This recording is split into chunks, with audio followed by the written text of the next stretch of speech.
forge your inner armor.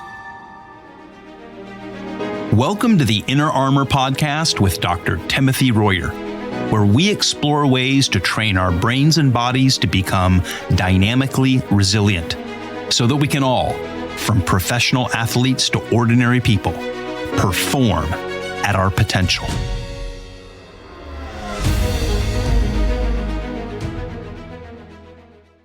Well, welcome, Doc. We are going to talk about an acronym today.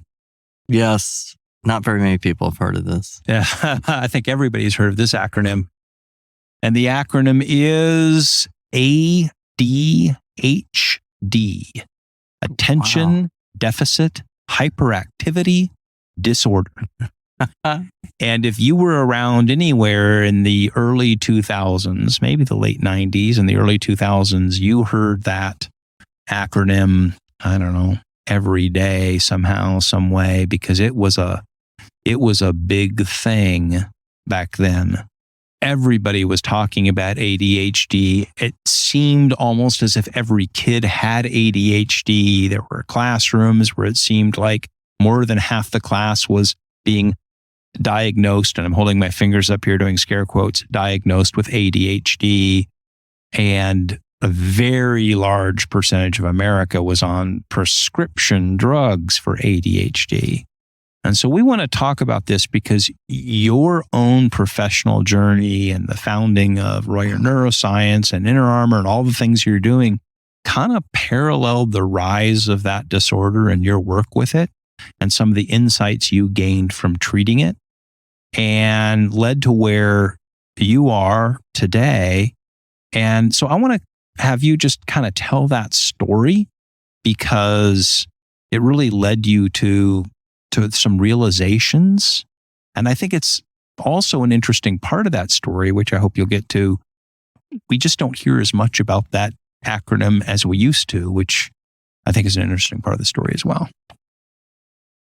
While we don't hear a lot about it in the news, media, that kind of thing, it's still, there's a lot of people that I see in the professional sports world that it's just kind of commonplace to say, okay, this person needs to be on a stimulant, so we're going to get them on a stimulant. A lot of people, I work with a lot of athletes who, talk about their ability to focus and pay attention that they have to do at a very elite level. And they really feel like the only option they have is to use a stimulant to do that. And those cases now, as were back in the 90s, I would say we have to look at what the brain is doing. Just because you're having a problem not paying attention doesn't mean that you actually have this disorder and that we now have to infuse your brain with a class 2 substance that's in the same category as speed and other street drugs to enhance your attention. So it's still, widely used. It's just not as like the topic that everybody's talking about. Like if you did a news story on it, nobody listened to it because they've heard so many news stories on it. But it still goes back to an overarching principle that I learned very early on because of the rise of this disorder that drives all the work that I do today. So I kind of have this love-hate relationship with ADHD where I've seen so much of it, but yet it's shaped kind of my vision and my passion that if I hadn't seen it going on, I wouldn't see the rise of it happening. I wouldn't have developed this mindset of where I am today, which I wasn't taught in graduate school. We were taught how to use a DSM, which is the manual for mental disorders, how to go through the checklist, do the diagnostic interview.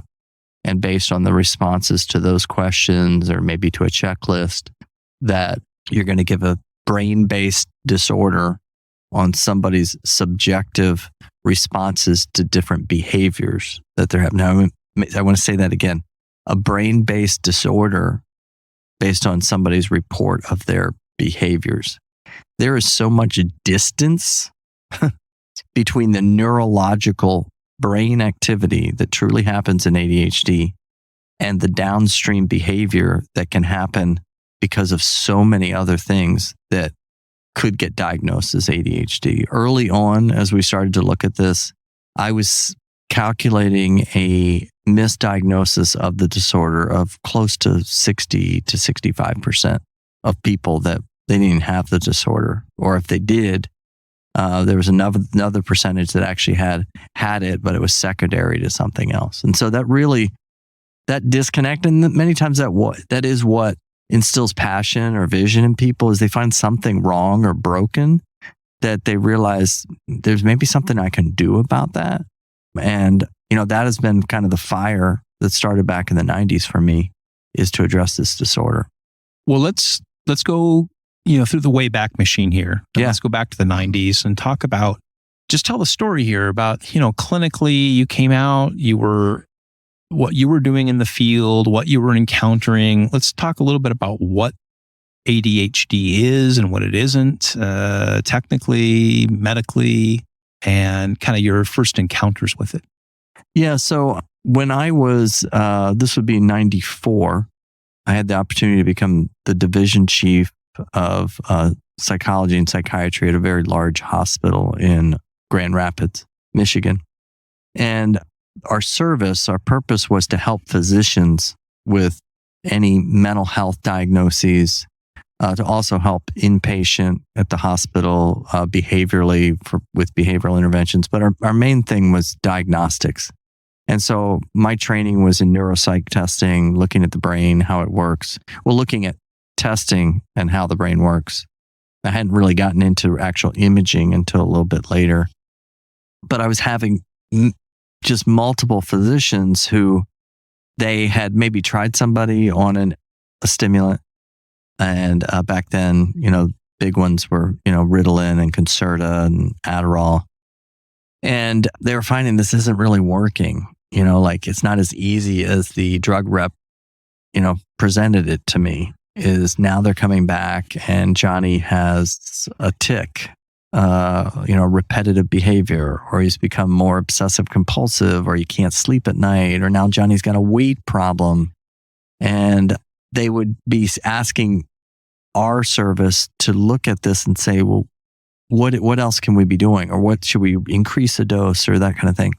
And so we started to really study these kids. And we took those group of kids coming through, and we realized when we do really good neuropsych testing and we really kind of look at what's going on emotionally and psychologically, that this isn't ADHD. This is something else. This is anxiety, depression. In a third of the kids, it was some type of sleep problem. What?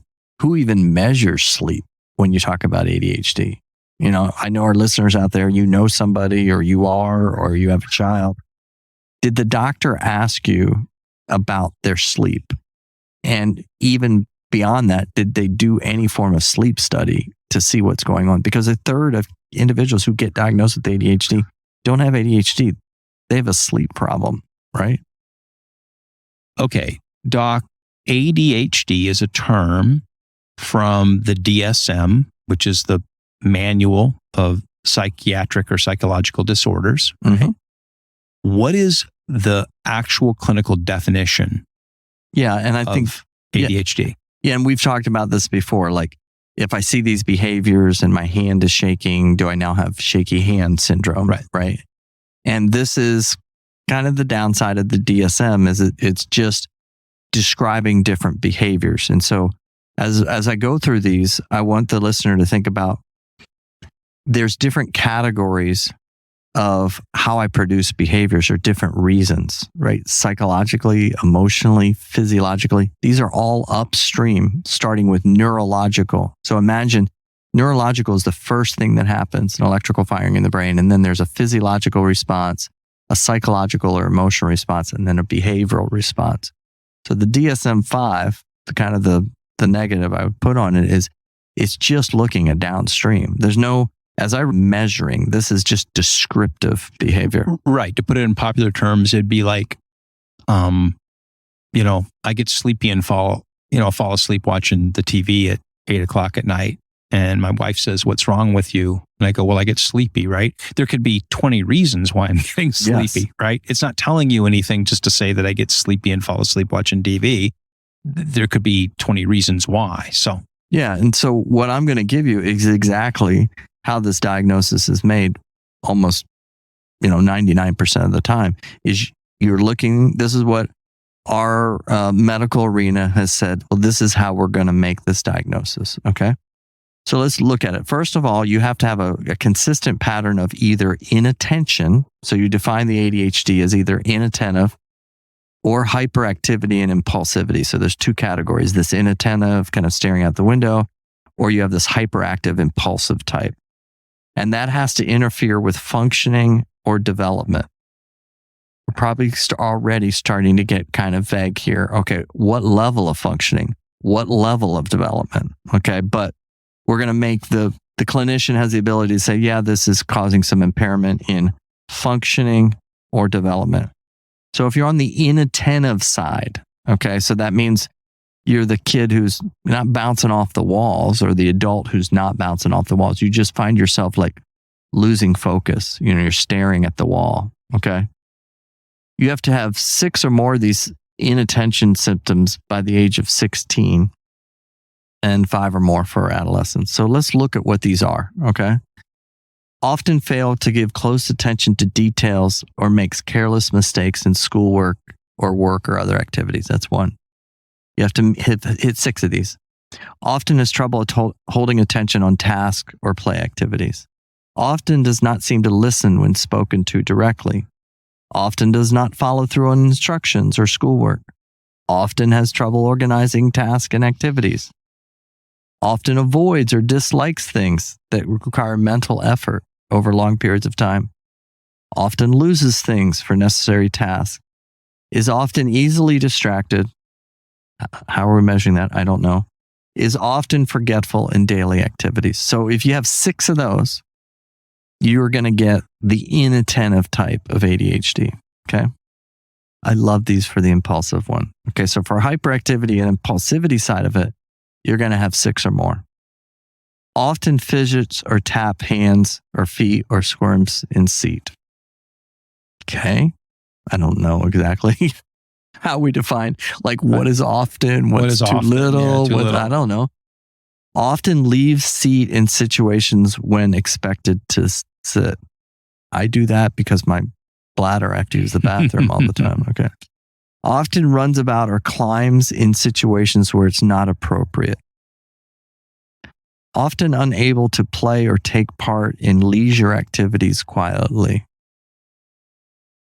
Is often, this has got to be my favorite, is often on the go, acting as if driven by a motor. I remember when I worked on the book, that one we had so many laughs over it. Like, I'm on the go, driven by a motor. What is that? Yeah, what does that even mean? What are you talking about? Compared to who or compared to what?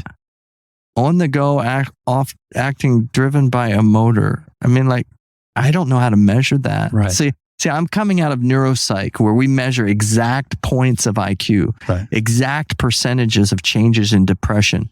We can measure exact data about attention compared to thousands of individuals with computer technology.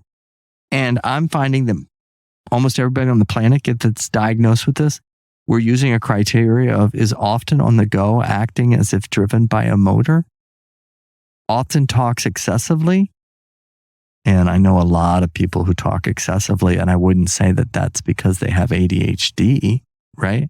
Well, I want to even go back to one that always struck me about that on the go driven by a motor thing. Yes, the joke about you say that as if that's a bad thing. Right. Exactly. Right? Like that's a disorder. Well, being on the go, like you're driven by a motor, might be a really positive quality. Who's to say that that's a negative quality? Right. It's confusing. Whatever it means. I mean, so you're super active and you've got a lot of pep and you want to get up and go and make things happen. Is that a bad thing? Right. Yeah. And we would value that in the adult world or in the workplace. Yeah. If I'm an employer, I want that guy. I want the guy who's on the go and he's driven by a motor and he's getting stuff done. Yeah. Right. I mean, if you wanted to describe that more to me and explain that, I know a listener out there is going to say, well, this is what they really mean. This is how it's made, is right. You read these things off and say, is he or she meeting these criteria? Okay. Often has trouble waiting his or her turn. Man, I've been in a line at Home Depot and Lowe's, and the people that are having problems waiting their turn is not because they have ADHD. That you can probably guess. They're irritable, they're anxious, they're depressed, they're frustrated, right? And that's what's going to lead us into, well, what are these other things going on? Often interrupts or intrudes on others, butts into conversations. Okay. Some of that may be just poor social development. But I understand how they're using the DSM, but I want us to really step back for a second. Just because that's the way it's done doesn't mean that's correct. Okay.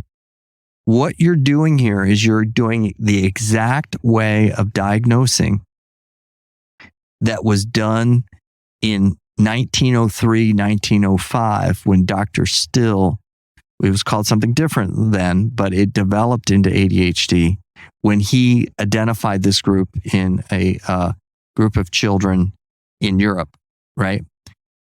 And he did the same thing, is he had a checklist. We've altered that a little bit, but it was these behaviors, they have this behaviors, they have this disorder, right? Well, that's changed. It's changed its name a few times, but it's still ADHD. And the criteria have changed. But the process, that's what I want our listeners to understand.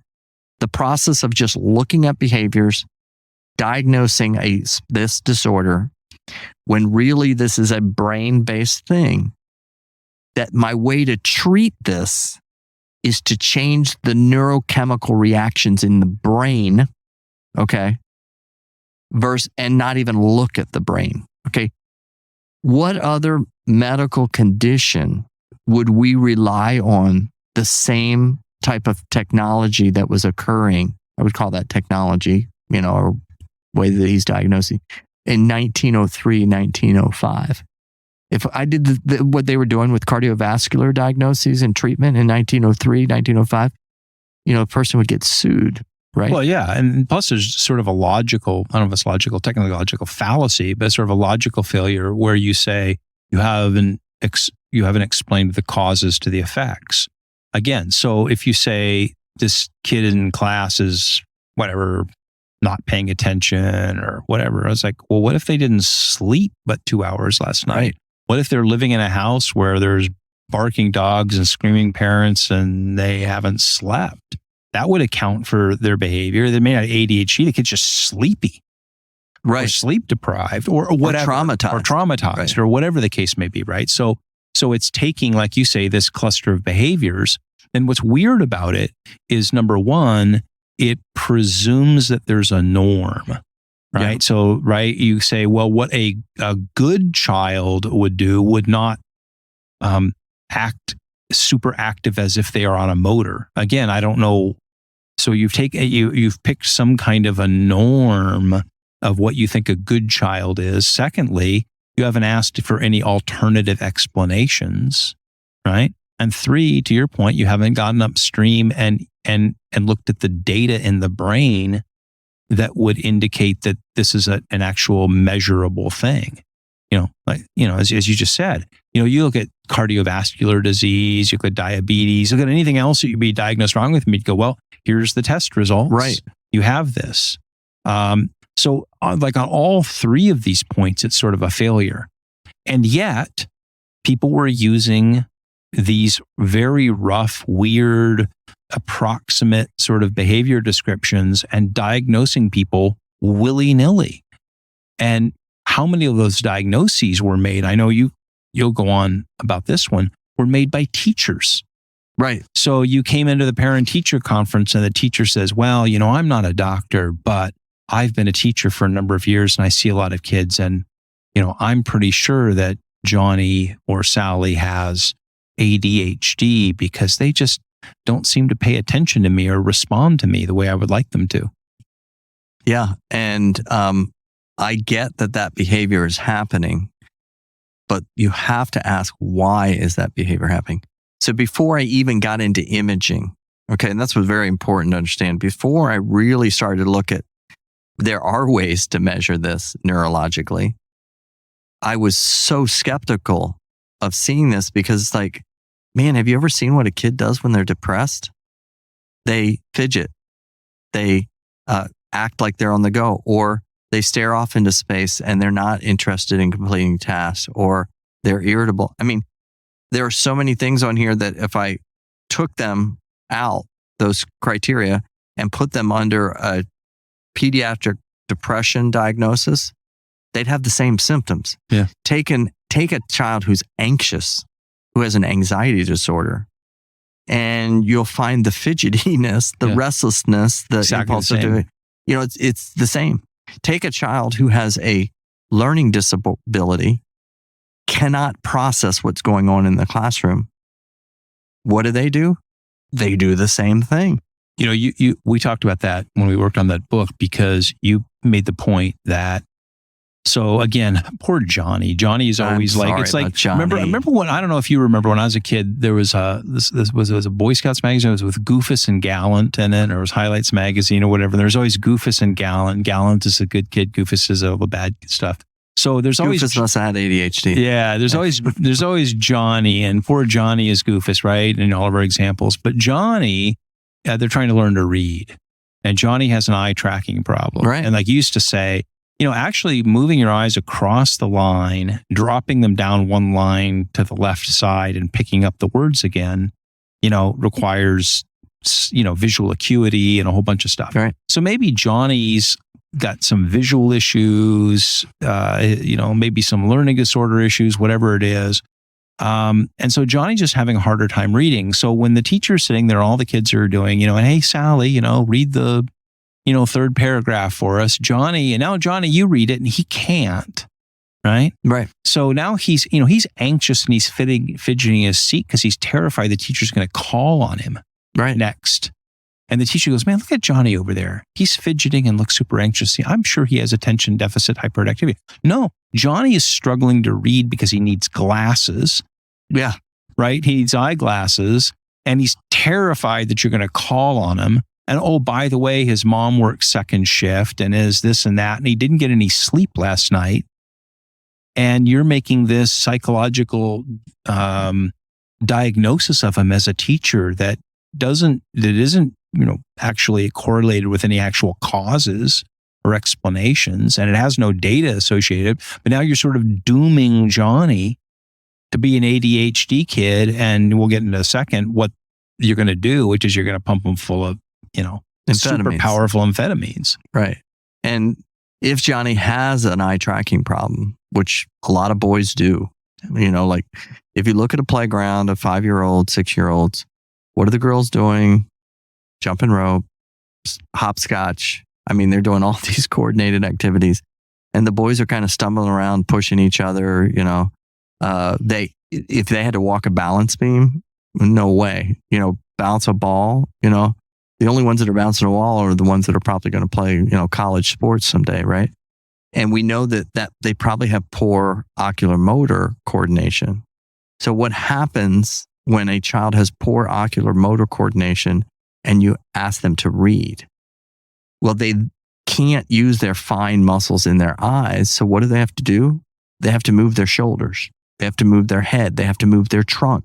They have to move their entire body to be able to track the page. Instead of what a good reader does is you're just moving your eyes. Your body's not moving. Your chin's not moving. Nothing's moving. But Johnny's all over the place because he's trying to adjust his body to compensate for eye muscle coordination, right? This happens so much.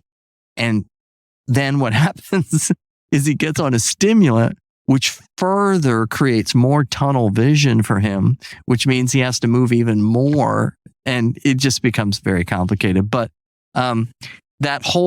this is how it's done. Even now, as you go into your doctor's office, there's no sophisticated technology or imaging or anything that's going to be offered to you. No one's going to test your kid. No. They're going to ask you survey questions, subjective survey questions. Does it seem like Johnny's kind of always on the go, as if he has a motor? Yeah. Does Johnny not listen to you very well? Does Johnny doesn't, right? And again, no one's going to hook your kid up or run a blood test or do a meter on him or anything. They're just going to go, well, and that physician's got 3.5 minutes to move on to the next patient, and he's going to hand you a script. Right. So let's talk about that script. Yeah. Okay? And I think these are the things that were really getting me kind of fired up. Like I was seeing these kids, and what I was seeing was they then instantly knee-jerk get put on the stimulants, right? And you'd start to see these cowboy kind of psychiatrists that were like, well, the normal dose of this medicine, this Concerta is, 36 milligrams for this child, but let's double that, And at the hospital where I worked, they'd send these kids in who weren't improving. I'm like, how is this kid's heart not blowing up? What are you doing? Like, you're just a little bit kind of worked some. So we're going to try, 6 times that amount of medicine, and be like, you're going to kill this kid. And so then what we'd see these kids on the ICU. So let's talk for our listeners about what those drugs like Ritalin and Concerta and Adderall were. As you said, they're stimulants or amphetamines. And there's a particular reason why they're given. It's kind of counterintuitive, because on the one hand, you think, well, Johnny is just drifting and he's, this or that, or Johnny is like, he has a motor and he's on the go. So why would you give the kid an amphetamine? Well, right? Because you would think that he's so hyperactive, you'd want to slow him down. Why give him speed? Well, the issue is, right, is that the amphetamine activates this HPA axis we talk about all the time, Mm-hmm. right? So what it does is it causes this flood of adrenaline into your body, right? You take a stimulant, take an amphetamine, boom, you have adrenaline. And adrenaline gives you focus. So the example would be you're driving down the road on your way home from work, it's twilight, and a deer jumps out in front of your car. And I mean, instantly you slam the brakes, you swerve, you are hyper focused at that moment. Maybe, you missed the deer, but you had tremendous hyper focus when that adrenaline flooded your system. So what they found was, if you take kids or take any of us, and you give us an amphetamine for a few hours, we are hyper focused, but there's no free lunch. Because if you flood somebody with adrenaline, they come down.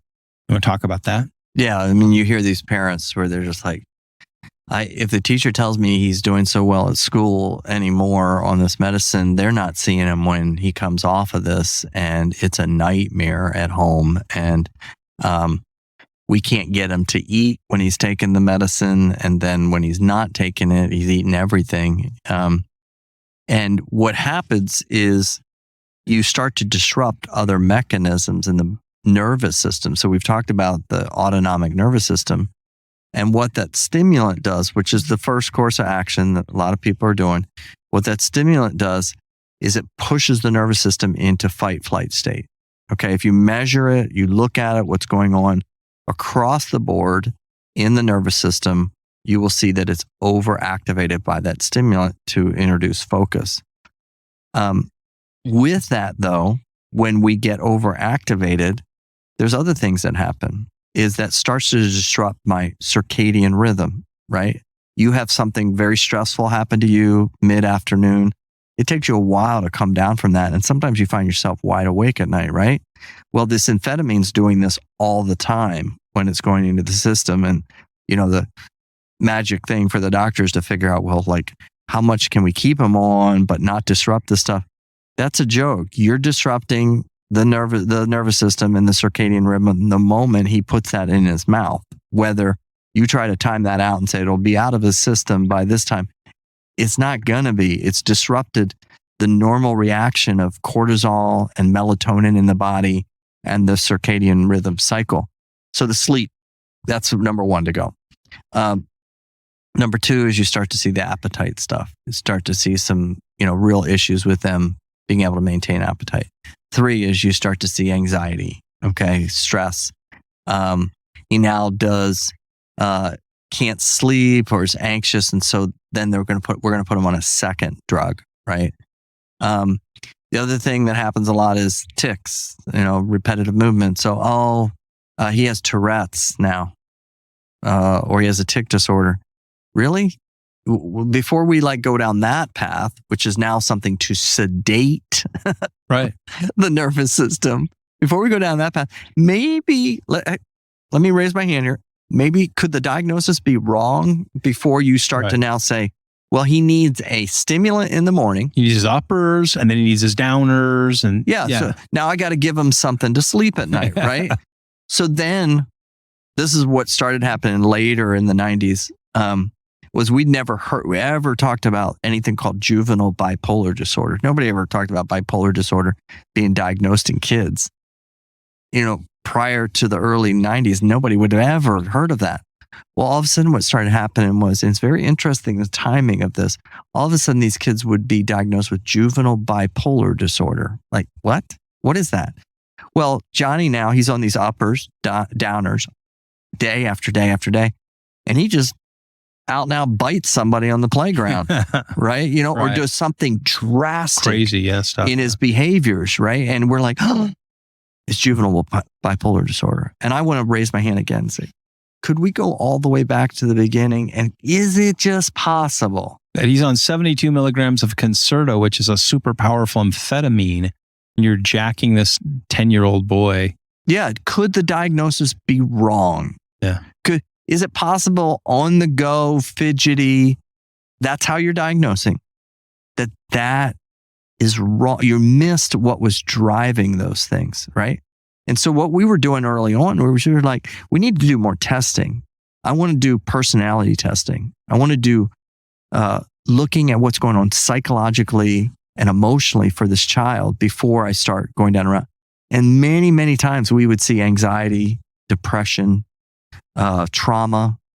And my formula for that is always, you deal with that first before you go after the attention. Now, a lot of people say, well, it's a combo of the two, so we're also going to put the stimulant on here. And I say, my working, doing this with thousands of kids is, let's work with this sequentially. The elephant in the room when you pick up anxiety and depression is deal with that first, because that can be driving all of these things. Now, if you deal with that and we still have the attention, maybe we want to go, see this could have been a dual diagnosis. Right? Well, you used to point out that a huge percentage of these kids that got diagnosed with this, or adults that got diagnosed with it, that it was rooted in sleep disorders, because sleep disorders will cause downstream anxiety and depression. Right. And that so often, once you fixed their sleep, most of these other symptoms went away. Yeah. When we started to do sleep studies, early 2000s,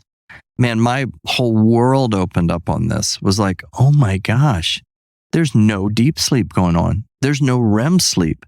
If you're not getting any REM sleep at night, or you're supposed to be getting 25% of your sleep is REM, and you're only getting 5%, you know what's going to happen to your ability to learn, your ability to accomplish tasks?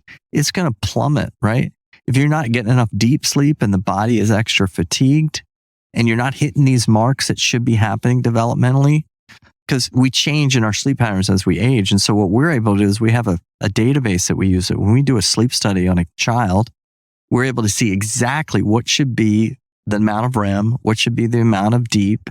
When these kids are off 15, 20%, it would be silly. It would be almost malpractice to start giving them an amphetamine when they have a sleep problem. Like, that's totally, you don't want to do that.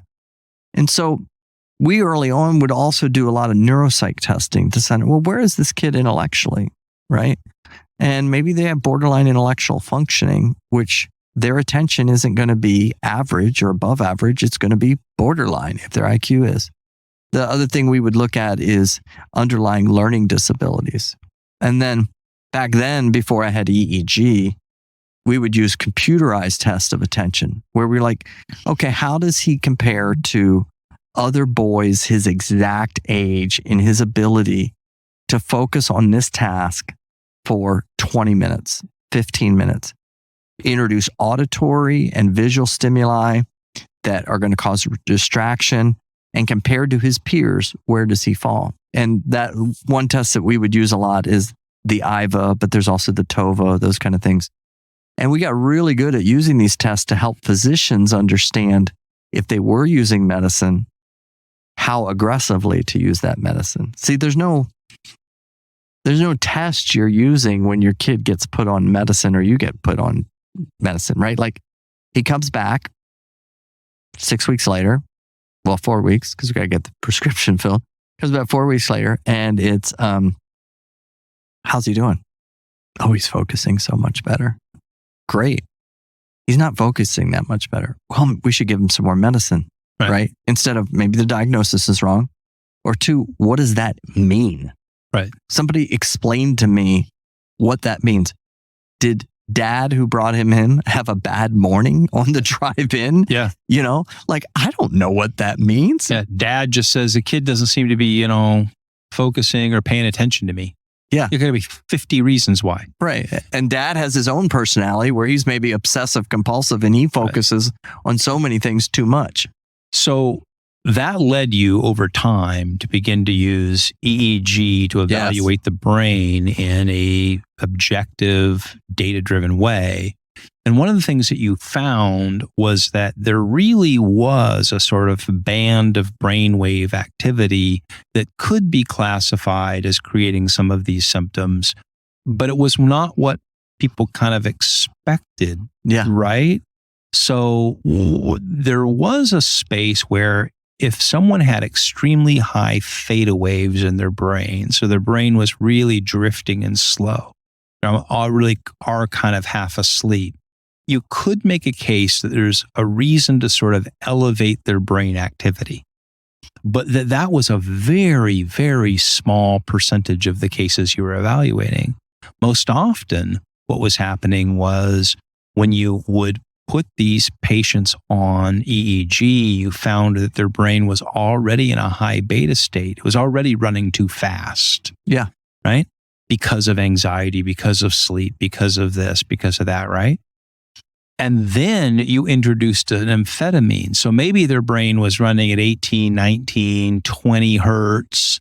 Then you gave them an amphetamine and you threw them up into the 30s. Yeah. Now they're like, it's like Frankenstein's monster where you put the electrical, jumper cables on the neck bolts and like fire this poor kid up into this state where now he's got elevated pulse and respiration, and his adrenal glands are pumping out all this stuff. There's cortisol in his system. He's crashing and he can't sleep. Now you're giving him more and more and more and more and more. And that led you to have a very selective approach to how you diagnose this thing and treat them. And it's particularly for those kids that were misdiagnosed and already had a lot of high beta in their brain. You realize you need to get them off the Adderall or the Ritalin or the Concerta and actually slow them down, right? Yeah. And we started to, originally, those computer tests of attention were our first real kind of objective measures, and that laid the groundwork for EEG. And we still, with computer-based attention measures, measure this for helping people be on the right dose of something, or if they're doing another intervention, is that bringing them to the norm on their level of attention? But when I introduced EEG, that was a game changer. I actually wasn't pursuing that. I was at a conference for some biofeedback technology that I was going to use for anxiety disorders, some breathing techniques, some temperature changing stuff. And I was sitting next to a neurologist who said, are you using EEG for ADHD? And I'm like, what? What are you talking about? And so then I started reading up on this and started to realize there are objective measures in somebody's EEG that can tell you when the brain is on so that it can focus, or when it's off. Think of a brake pedal. Is the person using too much brake pedal or too little? So we have a set of brain waves, 4 to 8 hertz, that are theta waves, that if you have too much of those, it's like too much of a brake pedal. If you have too little, it's not enough brake pedal. Normally, if you have too little, then what happens is the brain waves that we reserve for crisis, like seeing the lion or the bear, those are called high betas. If I don't have enough brake pedal, those kind of take off. Okay. Or if other things cause me to have a lot of those fast high beta waves, I may lose my brake pedal, right? So there's a couple kind of, how does that happen? And in true ADHD, those thetas get too high. Okay. And that's upstream. What's happening neurologically is that gets too high. That also gets very high in individuals who have epilepsy or seizure disorders, even higher.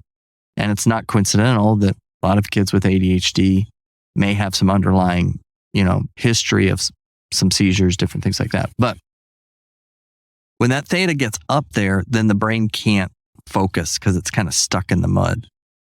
And if you give it an amphetamine, the thetas will drop and the brain will focus.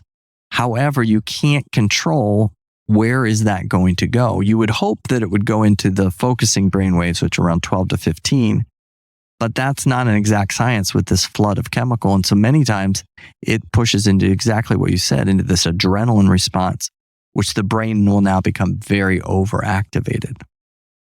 For inattentive, you remember when we were reading ADHD and the diagnosis, there's either an inattentive type or an ADHD impulsive hyperactive type. Well, inattentive, that makes sense. The brain's checked out. Okay. And so I can see that. Johnny's staring out the window and we must have a lot of theta. But where it gets really confusing for a lot of people is hyperactivity and impulsive, Well, what I want you to think about is there's different responses to when your theta goes too high. When your theta goes too high, you can become very checked out. Or if you try to re-engage with what you're doing or somebody brings you back, you're going to have a startle response or you're going to have an impulsive, like, where am I? And what do we do when we have those responses, those startle responses? Is we get real fidgety. Like, What am I doing? I'm moving around. So this isn't just happening once. So I know you all know what a startle response is, where you check out and you're startled. Imagine that startle response is happening every 3 seconds. Mm-hmm. Not just once. You were checking out and all of a sudden, oh shoot, where am I? Reorient. I kind of put my hands on the table. Where am I? Or, I look around, try to re-engage my senses. But if that is happening, which happens in this disorder, is there's too much theta every 3 seconds. If that's happening every 3 seconds, behaviorally, I'm going to be all over the place. It's going to look like that because basically I keep drifting off. My default state of my brain is drifted off. And in a sense, like you say, you keep startling me awake. Exactly. Several times a minute, you just keep, every time you look over my direction, it's like, well, huh? And you go, man, that kid is like really fidgety. Yes. And the reality is that they're actually running so slow. And every time you turn to them or call on them or something, it just keeps creating that sorrow response thing. And so we aren't really understanding why it is that they're fidgety. They're not running too fast. They're running too slow. So there's a way you treat that. But on the other hand, there's that kid who really is running too fast. He's got too much high beta. And you're lumping all of these people. Like, it goes back to what I was saying earlier about when my wife says, well, why are you falling asleep watching TV? I go, there could be 20 reasons why. Exactly. Right? But you're lumping you're taking a behavior for which there are multiple explanations, lumping those all together and saying, here's how you fix it. You give the person or you give the kid a powerful amphetamine. And then if that doesn't work, you give them more amphetamine. And then if they've got negative side effects from that amphetamine, you give them other drugs to counter those side effects, and you get stuck in a loop. And then the thing that always struck me that you used to point about this is, what's the exit strategy? Yeah. So exactly. You got your kid on Ritalin or Concerta or Adderall. You go, till when? Well, they get them through school. And then when they go off to the workplace, are they going to need it then? Are they going to need it? And before you know it, they're 50, 60 years old and they're still on the Adderall because there's no way they can ever function without it. Yeah. And then what are the long-term deleterious health effects? Exactly. If they're having these side effects. And I think one last thing on that high theta to explain the impulse, because it's always hard for people. Well, why would his brain be going slow and he's hyperactive? I want you to think about if you ever had little kids and they get really tired at night, what do? They start doing everything they can to stay awake, right? And all of a sudden, it's like you poured, rocket fuel into them and they're running around and they're doing all kinds of stuff because they don't want to go to sleep. They want to avoid that from happening. And then they just like hit a wall, right? That's what happens in these hyperactive. The underlying neurological activity is the same. but behaviorally they display it in true ADHD. Now, the problem, as I studied like tens of thousands of these brains, is that you'll find that the brain, if it has areas where there's high beta or high stress, it will create areas where there's more of this slowing down as a way to try to balance. That's plasticity in the brain. So what happens is the brain uses this slowing down as a way to balance out areas that are very overcharged. And so what happens is the teacher or the parent sees he's not focusing, which is the brain's compensatory mechanism to too much stress. And they want to take that away, which they will with the stimulant. But then what it does is it creates the other areas that were originally stressed that the brain was trying to cope at with theta. It all of a sudden makes those even more stressed. And that not looking at the brain is the biggest disservice that you can do to your child or as an adult when you're looking at this disorder. You have to look at the brain. And then what we found out is we can actually teach the brain through EEG feedback to get to a point where the thetas were under control, the high betas were under control, the focusing brain waves were higher, and literally treat this in 83% of people that came to us, have them off their meds completely, or at least 50%. That's crazy, right? And when I first did the study of my patients that had ADHD, I was so skeptical of like, this isn't going to work. You have to give them meds. Because I had been so indoctrinated with, that's the only way you treat this disorder. But when that first group came back that we studied, those first 20 kids, I didn't say, well, we found a solution. I actually went back to the interns and said, do it again, because that can't be right. And then they came back again and the kids were better. And I started to realize, man, we have the goose that laid the golden egg here. Is this EEG feedback is empowering the brain to heal itself, right? Not chemically alter it like we've talked about before. So as we said at the beginning, you don't hear as much about this. It isn't like these behaviors or these disorders that, as you say, have gone away, but the media latches every few years on to sort of the new hot new disease. And we just don't get the media attention that we did, and you're not hearing about it as much. But there are people out there, as you say, that still struggle either with these behaviors or they have been diagnosed with this and they're sort of saddled with a medication regime that has been with them for years, right, or with a kid for years. So as we kind of wind this episode down, what do you have to say to those people out there, those listeners who either A, have a child or they themselves have some complex of behaviors that they're wondering if they have ADHD, or B, they themselves or a child have been diagnosed with ADHD and been taking Adderall for years? What would you say to those two groups of listeners? Yeah. First, I would say your most important asset you have or that your child has is their brain. Okay. And this is not something to be treated like you're playing a dart game and you're just throwing things at it. You get one brain. We can give you, a new heart. We can give you new organs. We can take your blood out of you and put more blood in. You get one. Nobody's figured out how to give you a new brain, right? So we have to just step back and at a macro level, just be careful, one, with how we're going to diagnose it, right? Like, let's take the time and energy to diagnose it. I want to help our listeners out there. If they want to see what their brain's doing before they go down this path, we're more than we can help them to get an EEG of their brain and see what's going on. We want to hear from listeners about, how can I look at my brain, or can we direct you to an organization that can look at your brain? But look at your brain.